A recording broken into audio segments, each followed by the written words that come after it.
우리가 계속해서 지금 로마서 말씀을 이렇게 따라오고 있습니다. 종교개혁자 마틴 루터는요, 그가 쓴 로마서 서문에서 이렇게 말을 합니다. 로마서는 성경 중에 성경이라고 말이죠. 오늘 우리가 함께 나눌 로마서 3장은요, 그 중에서도 우리 기독교 신앙의 가장 핵심적인 메시지를 담고 있습니다. 여러분, 병원에 가면 의사를 만나게 되지요. 그 의사를 만났을 때 그 의사가 치료부터 합니까? 아니죠. 뭐부터 합니까? 먼저 진단을 합니다. 피 검사를 하고 CT나 MRI를 찍고, 그래서 내방한 환자의 그 병의 원인을 찾게 되죠.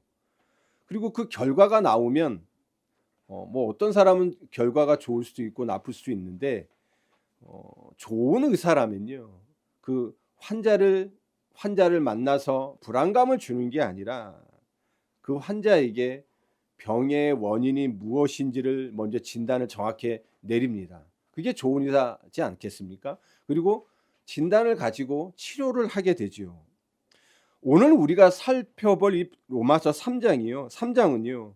바로 의사가 환자를 진찰하고 진단하고 처방을 내리는 것처럼 하나님께서 우리를 향한 하나님의 진단서라는 겁니다. 우리가 지난 말씀을 돌아보길 원합니다. 로마서 1장 18절에서 32절까지는 뭘 말했습니까? 이방인의 죄를 바울은 말했습니다. 그리고 로마서 2장 1절에서 16절은 뭡니까? 바로 이런 도덕적인 사람도 하나님의 심판 아래에 있다고 말했습니다. 그리고 로마서 2장 17절 29절, 우리 지난주에 봤던 말씀 뭡니까? 유대인 곧 하나님의 말씀과 환례를 받은 종교인조차도 죄 아래 있음을 바울은 말했던 겁니다. 이 모든 말씀의 결론을 바울은 이 3장에서 내리고 있는 거예요. 결론이 뭐였습니까? 모든 사람은 죄 아래 있다는 결론이었던 겁니다. 그렇다면 왜 하나님께서는요, 이렇게 집요하게 인간의 죄를 철저하게 드러내시는 걸까요? 우리들에게 수치심을 주기 위해서? 그리고 아니면 우리들을 절망하게 만들기 위해서 이렇게 하나님께서는 끊임없이 너희들은 죄인이야 라는 사실을 우리에게 강요하시는 걸까요? 아니라는 겁니다. 하나님의 말씀의 거울 앞에 서서 우리 인간의 본질이 무엇인지를 알기 원하시는 겁니다. 인간의 실존이 무엇이고, 그리고 하나님께 주신 이 살리는 생명의 길을 따라 하나님 앞에 오기를 원하시는 겁니다. 지금 우리가 로마서 1장 1절에서 오늘 볼 3장 20절까지는요, 하나님께서 주시는 메시지는 단 하나입니다. 너희들이 붙잡고 있는 너희들의 의를 내려놔라. 그리고 내가 너희들에게 준 영세전에 창세전에 나의 작정 속에서 너희들을 위해서 예비한 그리스도 예수 안에 있는 그 의를 붙잡으라고 하는 말씀이라는 겁니다. 우리가 오늘 말씀을 통해서요, 정말로 나도 모르게 붙잡고 있는 우리 안에 모든 종교적인 도덕적인 이런 의를 다 내려놓는 시간 되길 바랍니다. 그리고 하나님께서 영세 전에 이미 작정하셔서 우리에게 은혜의 선물로 주신 그리스도 예수의 구속의 옷을 입으시는 시간이 되길 바라고, 주님 안에서 주님 그리스도로 주시는 참된 평안과 자유함을 누리시는 시간 되기를 바라겠습니다. 아까도 서론에서 말씀드렸지만 사도 바울은요, 2장에서 유대인들의 위선을 아주 적나라하게 비판했죠. 야, 너희들이 율법을 자랑하면서 정작 율법을 범하고 있잖아. 니들 할례 받았다 하면서 무할례자 이방인과 똑같은 짓 하고 있잖아. 그래서 니들은 이방인과 다를 거 없어. 너희도 받는다고 말입니다. 여기에 오늘 3장은요, 유대인의 반발을 지금 보여주고 있는 겁니다. 유대인이 지금 항변하고 있는 겁니다. 뭐라고 합니까? 그러면 우리가 나은 점이 뭡니까? 그럼 우리가 받은 할례 유익이 뭐냐고요? 라고 지금 묻고 있는 거라는 겁니다. 이때 당시 유대계 그리스도인들이 얼마만큼 혼란이 왔는지를 지금 단적으로 보여주고 있는 거예요. 이들은요, 자부심이 있었잖아요. 하나님께 택함 받은 하나님의 백성, 특별한 백성이라는 이 선민 의식이 있었는데, 그 선민 의식 속에서 이어진 하나님의 이 구속사적 역사 속에 자기들이 특별한 존재라는 이런 것들이 있었는데요. 이게 의미가 없어져 버린 거예요. 또 믿는 자나, 그러니까 하나님을 믿는다고 말하는 자나 믿지 않는 자나 다 죄인이래요. 그러면 내가 유대인의 혈통으로 태어난 나의 이 혈통의 우월성, 그리고 이 유대교 안에서 받았던 모든 종교적 그 경건의 그런 훈련들은 뭐냐는 거라는 겁니다. 의미 없는 거 아니냐는 거예요. 여기에 대한 문제의식이 일어났고 이거에 대한 질문이 일어났고 이 유대계 그리스도인들과 끊임없는 이런 분란이 일어났던 겁니다. 여기에 대한 답이 3장 2절입니다. 사도 바울은요, 유대인들이 갖고 있었던 특권을 부정하지는 않았습니다. 완전하게 부정하지는 않았어요. 그럼 뭐라고 말합니까 지금? 예, 니네들의 나은 점이, 그 다음에 할례 유익이 많다고 지금 하잖아요. 범사에 많지만 우선은 제일 먼저 꼽는 게 뭡니까? 하나님의 말씀을 니들이 맡았다는 거예요. 유일하게 하나님께서는요, 이 수많은 민족 중에서요, 특별히 유대인에게만 먼저 하나님의 말씀을 주셨고 맡기셨습니다. 이 특권은 결코 작은 게 아닙니다. 하나님의 계시를 먼저 듣고요, 하나님의 언약을 먼저 알고요, 이 메시아 약속을 언약을 먼저 받은 민족이라는 겁니다. 단순하게 율법, 성경을 소유했다는 것이 아니라 하나님의 언약과 복음을요, 이 세상에 전할 사명을 받은 자들입니다. 그렇잖아요. 하나님은 출애굽한 이후에 이 이스라엘 백성을 당신의 영광을 드러낼 거룩한 백성이요, 이 구별된 사람으로 하나님께서 제사장 나라로 이미 세우셨다고 말씀하셨지 않습니까? 그런데 이 유대인들 보시기 바랍니다. 하나님께서 특별히 택하셔가지고 말씀을 주셨는데 이들이 이 말씀을 알았다고 말씀대로 살았습니까? 율법을 가졌는데 그 율법을 가지고 하나님을 사랑하는 일에 이들이 전력 투구했습니까? 아니요. 오히려 그 말씀을 주시고 율법을 주신 거는 유대인 민족으로 하여금 하나님께로 더 가까이 하라는 건데, 이 은혜를 저버리고 뭐 했습니까? 이들은 그 율법을 행함으로, 지킴으로 나의 의를 하나님 앞에 증명하는 도구로 전락시켜 버렸잖아요. 이 말씀은 뭡니까? 야, 니들이 갖고 있는 그 특권이 니들의 죄를 면제해 주는 게 아니야, 구원을 보장해 주지 않는다고 지금 바울은요, 이들에게 지금 답변을 주고 있는 겁니다. 오늘 이 시대를 살아가는 우리의 모습도 이 유대인들과 별반 다를 게 없습니다. 우리들 특히 이 성도들 제일 자랑하는 게 뭡니까? 나는 모태신앙이야. 야, 나는 교회에서 큰 직분을 맡고 있어. 나는 교회를 오래 다녔고 내가 교회에서 참 봉사를 많이 했어 라고, 이런 것들이 우리의 자랑이 되고 있지 않습니까? 물론이요, 이 모든 게 이런 것들을 격화시키겠다는 게 아닙니다. 엄청난 큰 은혜입니다.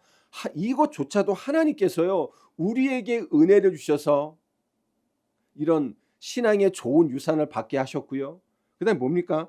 또 귀한 직분을 받게 하셨고요, 교회에 헌신할 수 있도록, 이런 봉사할 수 있도록 하셨다는 겁니다. 이거를 가지고 우리가 뭘 놓치면 안 됩니까? 이게 나의 의가 되면 안 되고요, 이것 때문에 누구를 더 많이 바라봐야 돼요? 하나님을 바라보면 되는 거예요. 이것 때문에 더 그리스도를 붙잡고 하나님께 나아가는 그거에 더 힘을 쏟고 그 은혜를 놓치지 않으면 되는데, 이 땅에 지금 이 시대에 살고 있는 우리 믿는 자들이 그렇지 못하고 있다는 겁니다. 내가 모태신앙이라고 높은 직분을 가졌다고 봉사 많이 했다, 그게 나의 구원을 담보합니까? 절대 아니라는 사실입니다. 성경을 많이 읽었다고 해서요, 우리의 믿음이 자동으로 성숙되고 거룩해지는 거 아닙니다. 교회에 다닌다는 사실 그 자체가요, 우리를 구원하는 게 아니라니까요.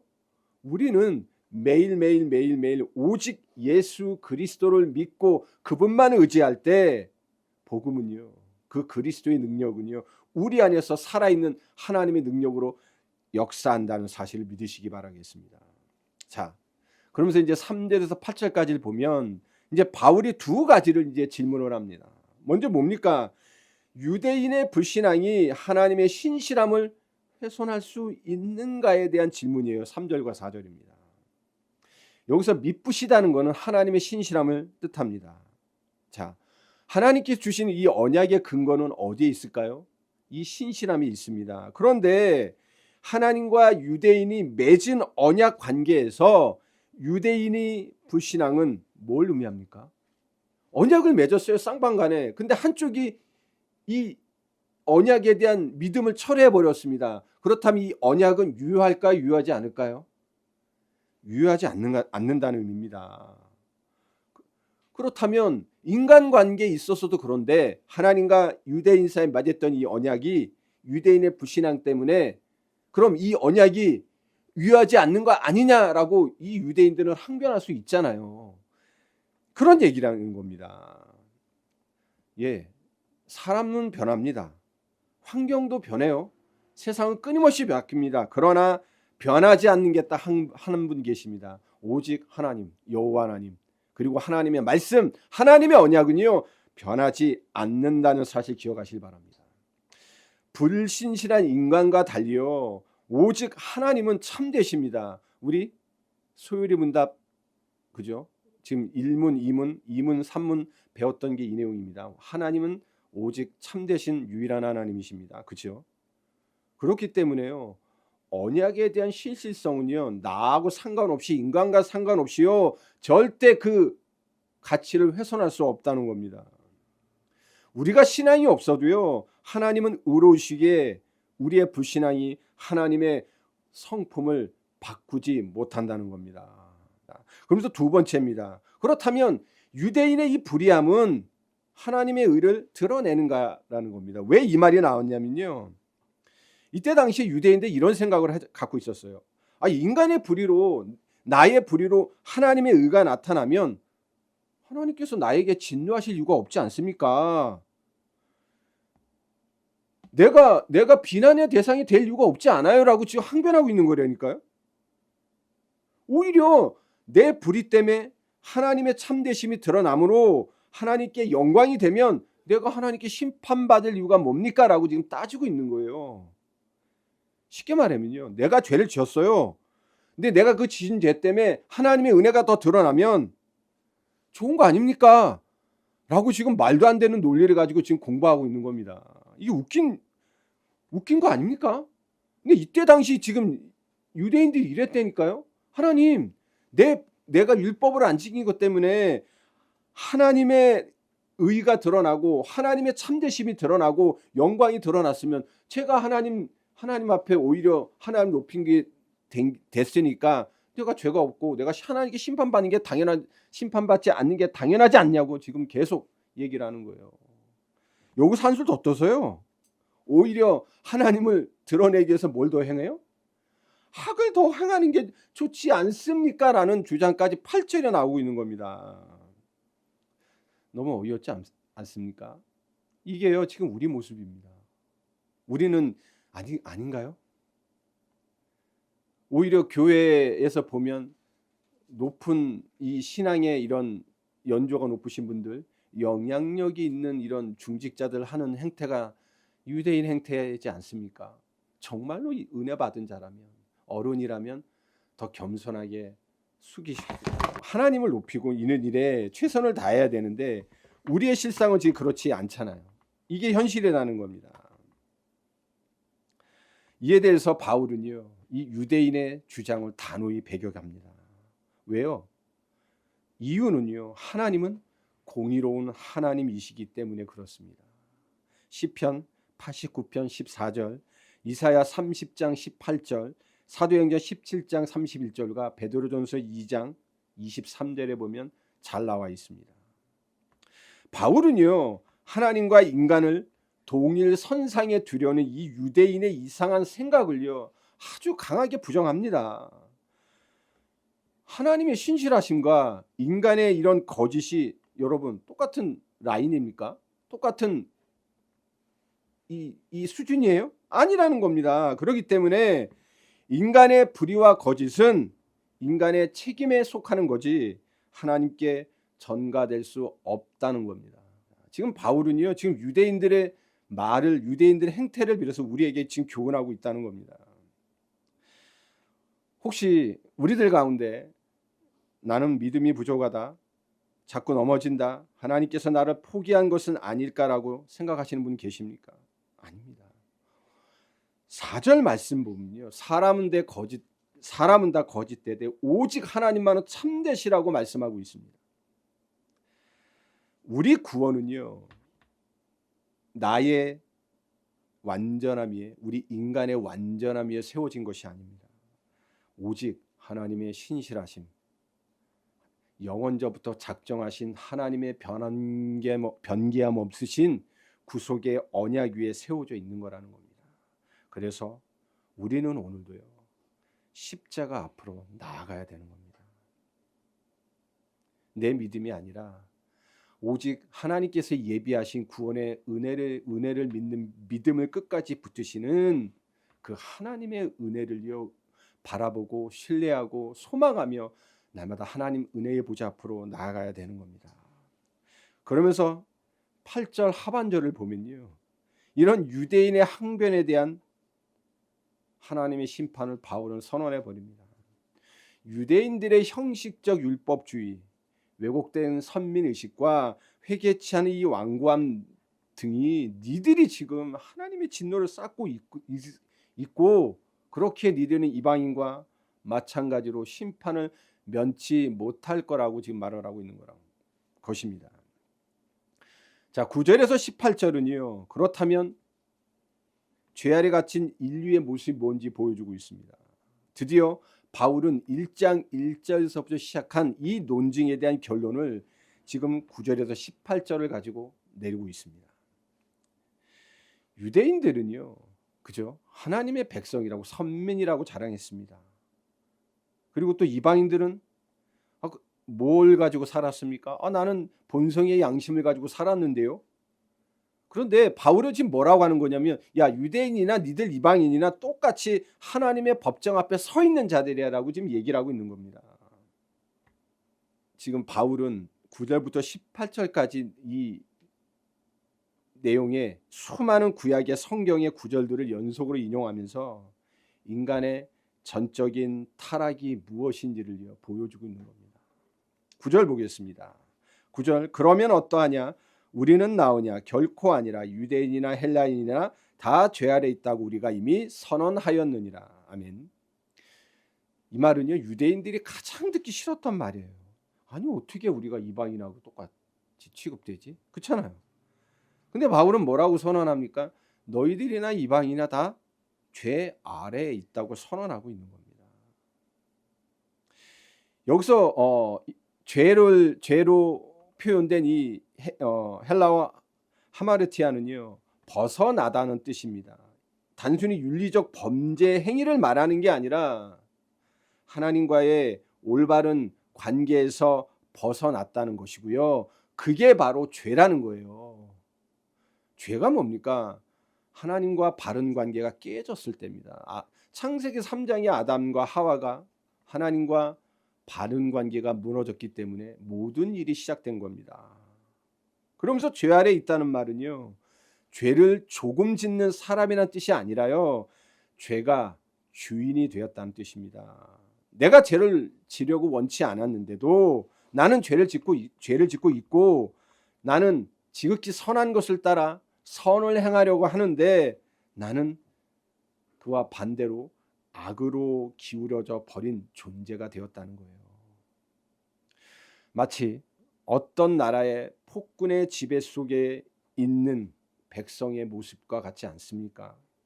그 폭군의 지배 아래 있는 백성은요, 뭔가 스스로 자유를 쟁취하려고 하지만 그 능력이 약하기 때문에 그 폭군의 손아귀에서 빠져나올 수 없듯이 죄인은요, 우리 모든 인류는요, 이런 죄의 힘 앞에, 이 죄의 권세 앞에 나는 무력하기에 절대 벗어날 수 없는 겁니다. 이것이 바로 성경이 말하는 인간의 본질이라는 겁니다. 그래서 개혁신학은요, 이거를 전적 타락이라고 말합니다. 인간이 가능한 한 가장 악한 존재라는 뜻이 아니라요. 인간의 모든 영역, 지성과 감성과 의지에 있어 죄의 영향을 받아서 하나님을 향한 참된 의와 거룩함을 스스로 만들어낼 수 없는 상태라는 겁니다. 우리는 그렇게 창조받은 존재가 아닙니다. 늘 하나님 안에서 하나님으로 말미암아 하나님을 영화롭게 하고 하나님을 영원히 즐거워할 수밖에 없는 존재가 전적인 타락으로 인해 하나님의 참된 이와 거룩함을 만들어낼 수 없는, 하나님을 영화롭게 할 수 없는, 하나님을 영원히 즐거워할 수 없는 상태가 됐다는 겁니다. 인류는 하나님의 은혜 없이는 다시 하나님께로 돌아올 수 없는 겁니다.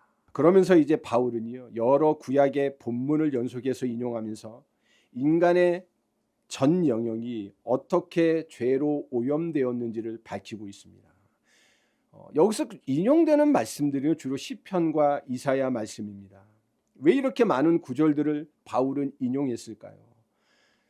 바울 자신의 의견을 말하는 것이 아니라 그 박식한 헬라 철학과 히브리 철학의 이 신학의 근본된 자신의 생각을 말함이 아니라요, 하나님께서 오래 전부터 인간의 상태를 어떻게 진단하셨는지를 보여주기 위해서 이 시편과 이사야의 말씀을 인용하여 인간의 본질을 지금 말해주고 있는 겁니다.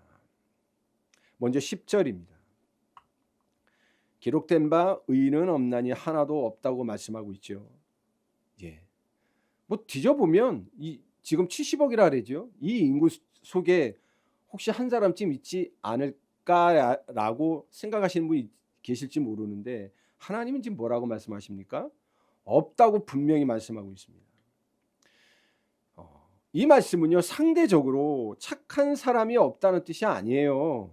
하나님의 거룩하심 앞에서 완전한 의를 가진 자가 없다는 뜻입니다.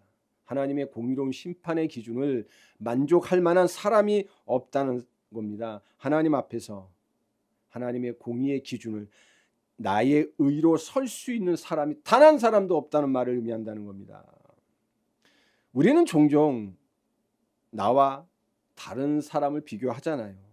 그러면서 상대 비교 우위에 서려고 하잖아요. 하나님, 나는 저 사람보다 난데요. 저는요, 저 친구처럼 큰 죄 짓지 않았는데요. 그런데요, 하나님은 이런 사람과 비교하지 않으십니다. 하나님의 기준은 뭡니까? 완전한 거룩이라는 거죠. 그렇기 때문에 이 기준을 만족할 만한 사람 없습니다. 마치 흰 종이 위에 작은 먹물이 아주 선명하게 보이듯이 하나님의 거룩하심 앞에는 우리의 작은 죄도 감출 수 없는 겁니다. 죄는요, 이렇게 우리의 생각을 병들게 합니다. 11절입니다. 깨닫는 자도 없고 하나님을 찾는 자도 없다고 말을 합니다. 이 땅에 수많은 사람들이요, 이렇게 얘기해요. 하나님, 나는 하나님을 찾고 있는데요 라고 말을 합니다. 그런데요, 성경의 이 오늘 이 11절에 말하는 뜻은 뭡니까? 죄로 타락한 인간의 본성은요, 스스로 하나님을 사랑하고 찾지 않는다고 말을 하는 겁니다.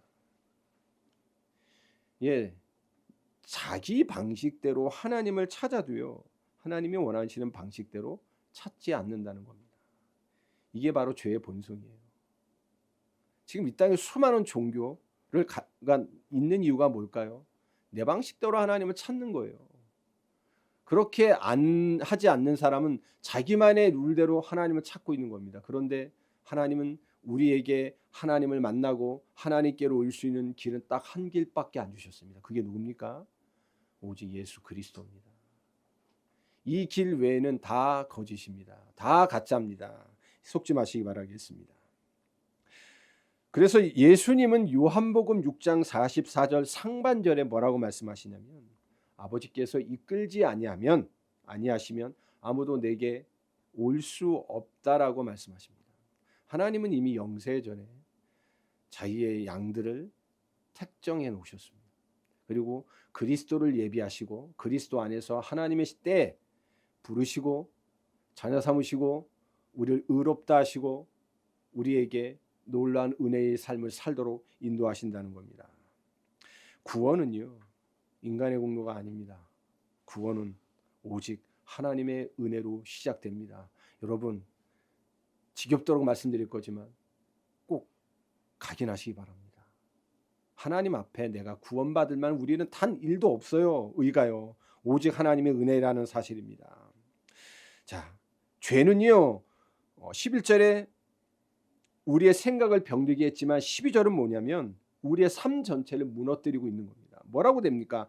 다 치우쳐 함께 무익하게 되고 선을 행하는 자도 없나니 하나도 없도다라고 말씀하고 있습니다. 무익하게 됐다는 건요, 원래 목적을 잃어버렸다는 거예요. 예, 인간은요, 죄로 인해 원래 하나님께서 사람을 창조하신 목적을 상실했습니다. 소요리 문답 제2문답에서 우리는 1문답에서 뭐죠? 인간의 존재, 사람의 창조 목적, 삶의 목적이 뭔지 확인했습니다. 뭡니까? 영원하신 하나님을, 그리고 그 영원하신 하나님을 즐기는 겁니다. 근데 이걸 잃어버렸다니까요. 언제요? 죄 때문에. 근데 그 죄가 나의 마음도 무너뜨리고 나의 행동도 무너뜨리고 이제 뭐까지 무너뜨립니까? 이제는 삶까지 무너뜨리고 있는 겁니다. 예, 물론 세상에 선한 삶, 선한 행동하는 사람이 있어요. 뭐 가난한 사람 돕고 정직하게 살고 희생하는 사람도 있습니다. 그러나 지금 이 성경이 말하는 선은요, 단순한 외적 행동을 말함이 아니라 하나님의 영광을 위한 동기와 그 믿음에서 나오는 선을 말해요.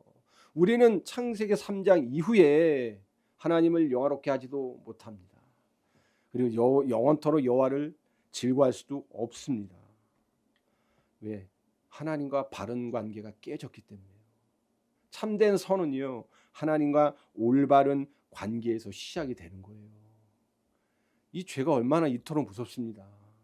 그러면서 13절에서 18절은요, 역시 구약의 시편과 이사야를 인용하면서 우리의 입술과 발 등 모든 지체가 악의 도구, 죄의 도구로 전락했음을 지금 말씀하고 있습니다. 바울이 계속해서 구약 말씀을 인용하는 이유가 뭡니까? 모든 인류의 죄의 성이요, 이미 갑자기 이 신약 시대에 일어나는 것이 아니라, 이 로마 시대에 일어나는 것이 아니라 이미 구약 시대부터 있었다는 것을 보여주기 위해서랍니다. 창세기 3장에 아담 이후부터 시작된 이 인류의 타락의 역사가 계속해서 이어져 나왔다는 거예요. 자, 봅시다. 13절 14절을 보면요, 이 죄는요, 우리의 입을 먼저 더럽힙니다. 우리의 말을 타락시킨다는 거예요. 인간의 말은요, 생명을 살릴 수도 있고 죽음과 부패를 퍼뜨릴 수도 있습니다. 그렇죠. 가정들이 무너지는 걸 잘 보면요, 어디가 시작이냐면 이 말 때문에 시작이 되는 경우가 많습니다. 그 다음에 사람 간의 관계, 우정, 이런 것들이 깨지는 것도 전부 다 말로 시작되는 경우가 태반입니다. 그리고 교회 안에서요, 성도들끼리 싸우고 분란이 일어나는 것도 가만 유심히 보면 이 다 말 때문입니다. 이 한마디 말이요, 사람의 마음과 공동체 전체에 깊은 상처를 줄 수 있다는 겁니다. 죄가 이렇게 우리의 입을, 말을 타락시키고 더럽히고 죽이는 말이라면 복음은요, 이 말도 변화시킵니다. 주님을 만난 사람은요, 그 주님의 은혜 안에서 만나는 사람들을 비난하기보다 격려합니다. 정죄하기보다요, 위로합니다. 그리고 거짓보다 진실을 말함으로 그 사람을 돕는 일에 하나님의 영광을 드러내고 선을 행합니다. 이 사실 잊지 마시기 바랍니다. 그러면서 죄는요, 우리의 발, 우리의 행동을 더럽힙니다. 이 죄가요, 우리의 발걸음, 우리의 삶 전체를 지배한다는 겁니다. 죄는 우리 마음속의 생각으로 끝나는 경우가 없습니다. 반드시 삶으로 나타나요. 그 마음에 생각에 악을 쌓습니까? 그 사람은요, 반드시 행동으로 그 죄의 결과물, 악을 행합니다. 욕심을 계속 내보십시오. 내 마음이 욕심을 가득 담아 놓지 않습니까? 그 욕심 때문에 사람과의 관계 속에서 뭐가 일어납니까? 다툼 벌어져요. 내 마음과 생각에 교만으로 가득 채우면요, 그 관계를요 깨트리게 버리게 되는 겁니다. 그 마음에 이런 폭력을 가득 담아 놓으면요, 반드시 참 상상할 수 없는 죄악의 행동을 낳게 되는 겁니다. 이렇게 죄는 결코 개인에게만 머무르지 않습니다. 여러분, 창세기 3장 보시기 바랍니다. 창세기 3장 하와를 넘어뜨렸고 아담을 넘어뜨렸던 그 죄는요, 가정을 무너뜨렸습니다. 그리고 전체 공동체 전체를 무너뜨리겠습니다. 나중에는 뭡니까? 이 세상에 고통까지 오게 만들었다는 거죠. 그래서 죄의 가장 무서운 결과는 나 하나 망하는 것이 아니라 하나님께서 허락하신 모든 관계와 공동체를 파괴하는 데 있다는 겁니다. 이게 죄의 무서움이라는 겁니다. 여러분, 지금 10절부터 지금 몇 절까지입니까? 17절까지를 잘 보시면 죄의 점진성, 죄의 이런 참 흉악한 일들이 어떻게 시작됐는지를 우리에게 잘 보여주고 있습니다. 여러분, 잘 정리하시기 바랍니다. 그러면서 마지막으로 죄는 우리의 마음을 더럽힙니다. 바로 하나님을 두려워하지 않는 마음을 갖게 해서요, 우리를 타락시킨다는 겁니다. 하나님을 두려워하지 않는 마음은, 이 완악한 마음은요, 모든 죄악의 뿌리입니다.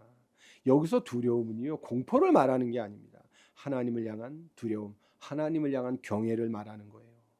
이 경외는요, 하나님을 사랑하기 때문에 인간이 표현할 수 있는 하나님을 가장 높이는 마음인 겁니다. 그런데 그 두려워하지 않는 이 마음, 이 죄가 그 마음을 타락시켜서 굳게 만들어서 견고하게 해서 하나님을 멸시하게 한다는 겁니다. 하나님을 하나님으로 인정하지 않는 그 사람은 누가 주인이 됩니까?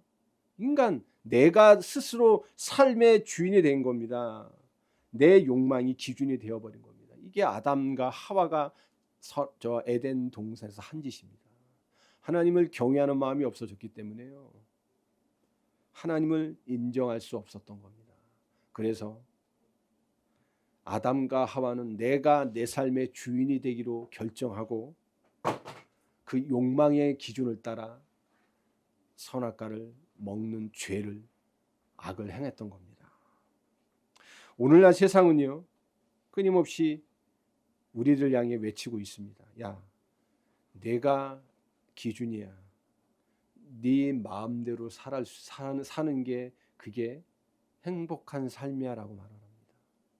네 인생은 네 거기 때문에 네가 스스로 이끌어 가야 돼 라고 말하고 있다는 겁니다. 그러나 성경은 분명히 말씀하고 있습니다. 우리의 기준은 뭡니까? 오직 하나님이시라는 겁니다. 그리고 이 하나님을 경외하는 삶이야말로 진정으로 참된 자유와 행복을 누리는 시작이라는 겁니다. 그래서 잠언 1장 7절은 이렇게 말씀하고 있는 겁니다. 여호와를 경외하는 것이 지식의 근본이거늘 미련한 자는 지혜와 훈계를 멸시하느니라. 하나님을 잃어버린 개인, 하나님을 잃어버린 사회는요, 결국 기준을 잃어버리게 되는 거예요. 죄는 절대 개인의 문제가 아닙니다.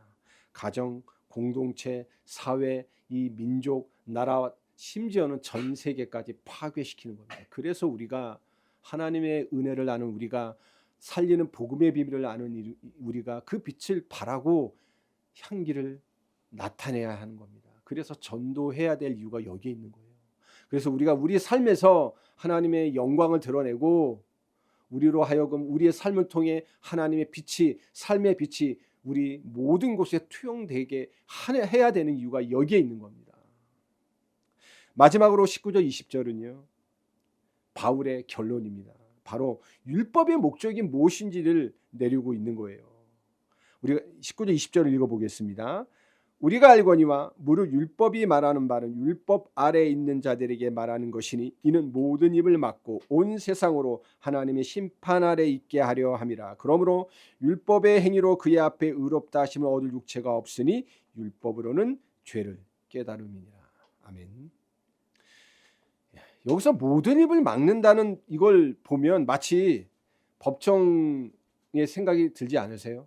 왜 판사가 이렇게 막 이 피고가 막 떠들라랬을 때 뭐라고 합니까? 피고 조용히 하세요. 원고 조용히 하세요. 이렇게 말을 하잖아요. 더 이상 변명할 수 없는 순간이라는 거예요. 그때는요. 하나님 앞에서요. 아니 하나님 제가 저 사람보다 낫잖아요.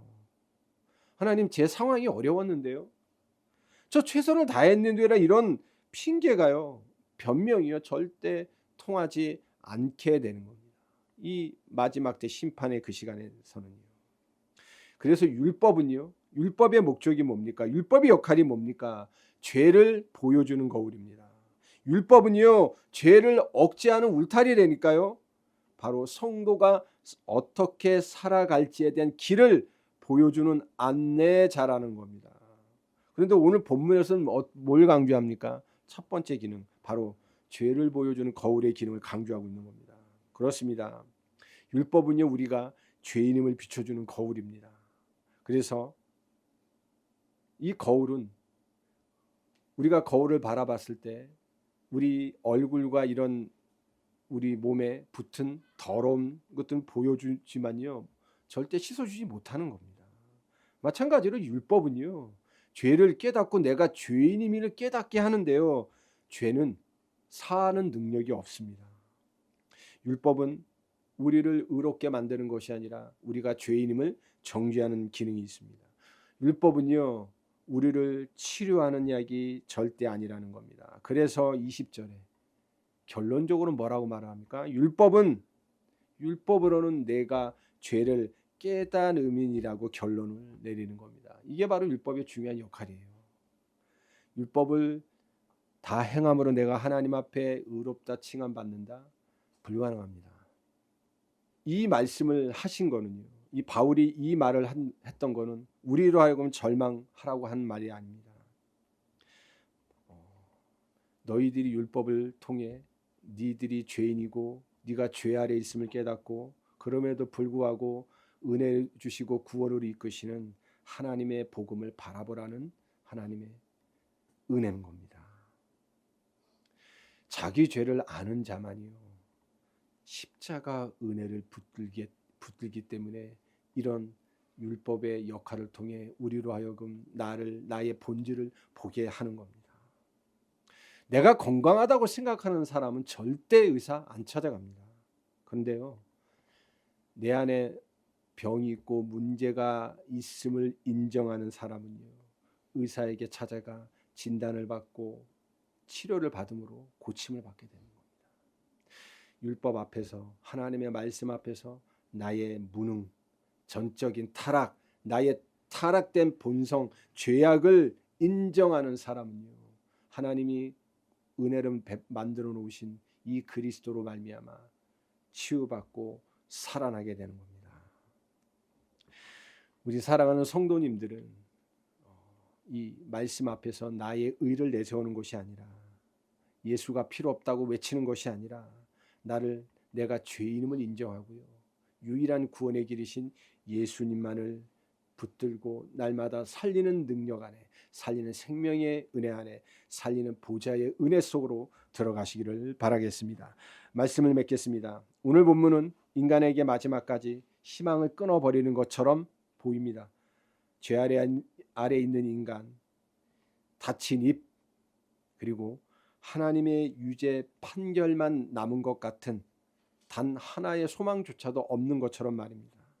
그런데요 하나님은 인간을 절망시키기 위해서 오늘 본문의 말씀을 통해 죄를 보여주신 것이 아닙니다. 우리 다음 주에 보겠지만 우리 로마서 3장 21절에는요 이제는 율법 외에 하나님의 의가 나타났다고 말씀합니다. 예, 인간의 절망이 끝나는 그곳에서 하나님의 길, 하나님의 복음은 시작되는 겁니다. 내가 율법 앞에서 하나님의 말씀 앞에서 내가 죄인임을 고백할 때 그곳이 바로 그리스도의 은혜, 하나님의 이미 영세전에 작정하신 구속의 은혜가 내게 적용되는 시작이라는 겁니다. 율법은요 나의 죄를 드러내지만 복음은요 예수 그리스도로 말미암은 의의 옷을 우리에게 입혀줍니다. 그러므로 우리는 더 이상 내 자신을 바라보지 마시기 바랍니다. 오직 십자가에서 모든 죄인을 위해서 죽으신 예수 그리스도만을 바라보십시오. 내가 내 힘으로 구원할 수 없다는 죄인임을 인정할 때 그때 하나님의 해결책, 하나님의 방법, 하나님의 복음이 역사하기 시작하는 순간입니다. 그 믿음 안에서요 우리가 삶의 결단과 순종이 시작이 되는 겁니다.